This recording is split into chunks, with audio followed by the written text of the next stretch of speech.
This story begins in the farthest forest of West Virginia. To climb the deserted road, a couple named Rich and Hallie can be seen intending. Rich reaches the top and recognizes a filthy stream of water in front of him. And, after applauding oneself on his victory, he promptly orders Hallie. Now we see that Hallie's foot is slipped while climbing, but controlling her, she again tries to climb up. Here he calls Rich for help, but gets worried about not seeing him before. Suddenly, she is shocked finding the fallen blood drops on her face. She lays eyes on Rich, who is fallen down by someone. Before understanding anything, someone begins to pull her up forcefully. But she handles herself, cutting her rope. But losing her grip, she falls down, where she sees Rich's corpse. Seeing him, she starts crying. At the same time, some voices are heard from the mountain. Hearing them, she moves to her car in order to rescue her life. But her foot is trapped in a barbed wire and she falls.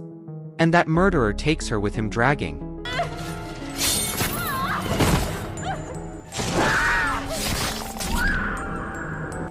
Now we know the occurrence of robberies in this region, where the news reveals the theft of cars one after another. Even people claim to view witchcraft in this area. We again view a passing car in this region, where we see Chris, who is going for an interview in another city. During the journey, he is caught in a traffic jam, and he finds himself late when the traffic does not move ahead. Getting off the car, he goes to the front standing truck, where he asks the reason of traffic jam from truck driver. Driver tells him that at the distance of 5 miles, a chemical truck has turned upside down, so they have to spend many hours here. Hearing it, he comes to his car and gets in worrying condition. Finding himself stuck in traffic, he turns his car around, and he informs company of his being late, but the phone is disconnected because of the mountain area. In search of phone, he sees a board of gas station, and he drives his car there. On the way, he observes the ownerless cars one after another. And passing beside them, he reaches a gas station, where he encounters the owner of a gas station, who seems a sick person.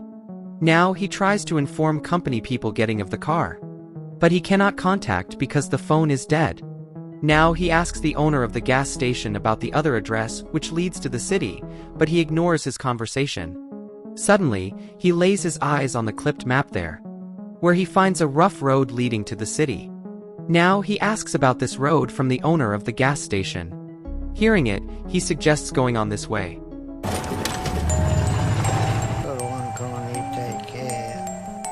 Now he moves to that way, where he reaches an intersection crossing thick forests, where he notices a board of shorts cut.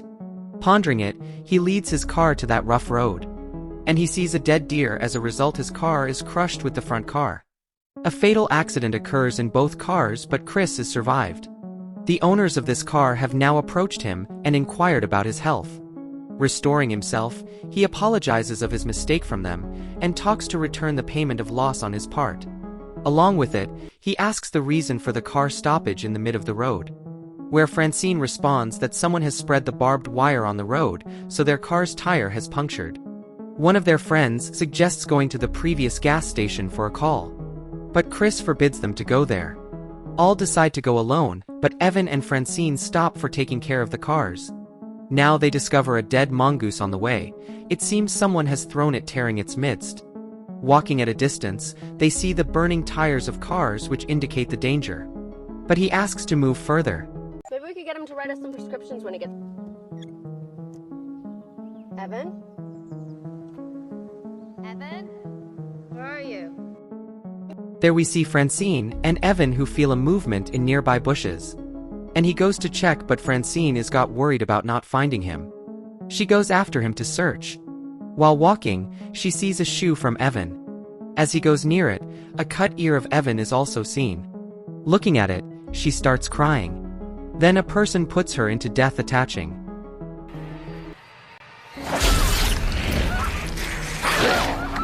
We see the remained people at the end of the road. All 4 persons go for a helping hand. While walking, they discover a house and move towards it for help.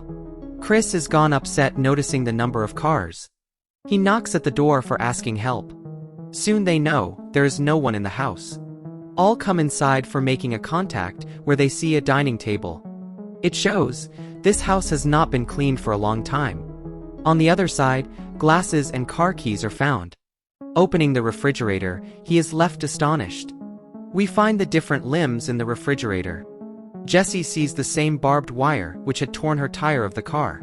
Now all four begin to escape. At the same time, Chris peeps into the window and observes a coming vehicle there.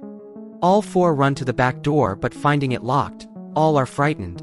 On the other side, we see the murderer enter the room and simply throw Francine's dead body.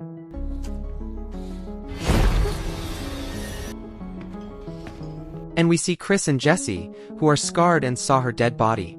We see the three cannibals who place Francine's dead body on the table for the first time. They start to cut her with their sharp tools, catching sight of this bloodshed. As Jessie is nearly to scream, Scott places his hand on her mouth. After a while, those cannibals fall into a deep slumber as they eat the dead body.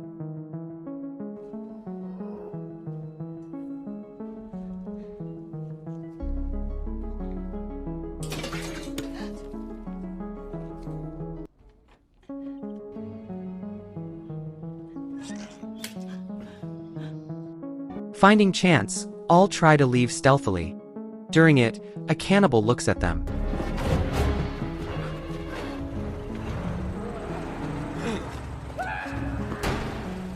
Seeing him, all escape at the backside.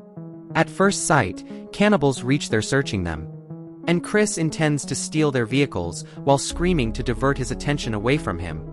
However, a cannibal shoots him, causing him to fall and sustain injuries. Observing it, all three are shocked. Now we notice Scott running into the forest. Noticing the truck, he moves towards it. Backslash at the same time, an arrow pierces him.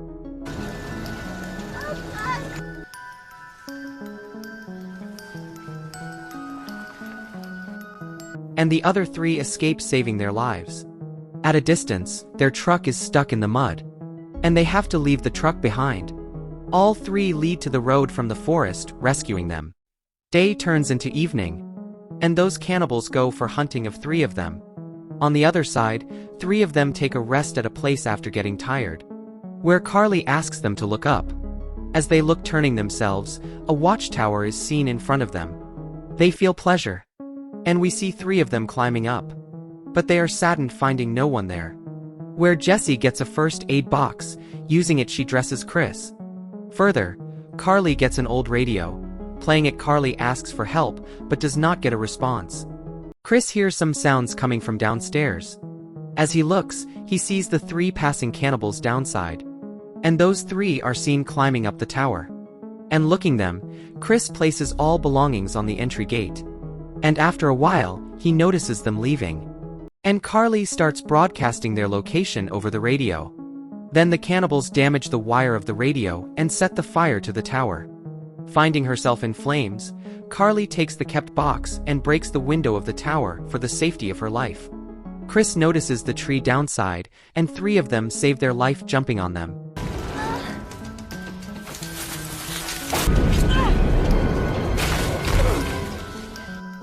The three cannibals observe them, and aiming to catch them, they start to climb up the tree. And seeing their arrival, three of them are seen to move from one tree to another. While crossing a tree, a cannibal reaches near Carly. Finding a chance, he cuts her into two pieces, attacking his face.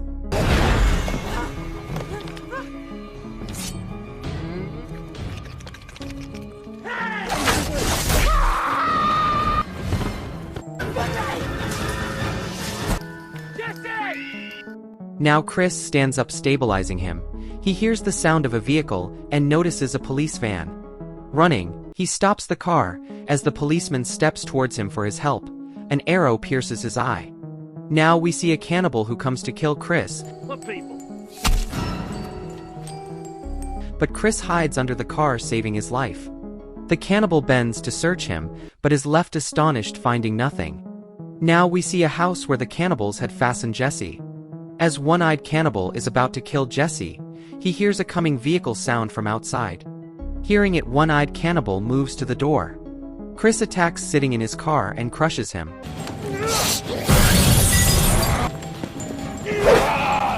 Getting off the car, he kills the last beast with the pointed arrow attacking him.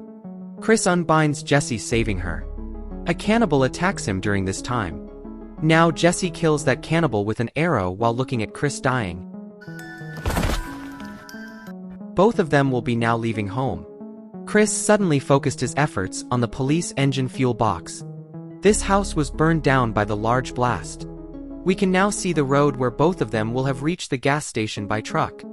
And the owner of the station locks his door threateningly as he sees a truck impending. Chris exits the truck, detaches the map, and walks away. And movies ends here. If you enjoyed this video, don't be shy to hit the like button, and if you disliked it, hit the dislike button twice, just to be sure. You should watch the whole movie. Thank you very much for watching. Please subscribe for more video like this.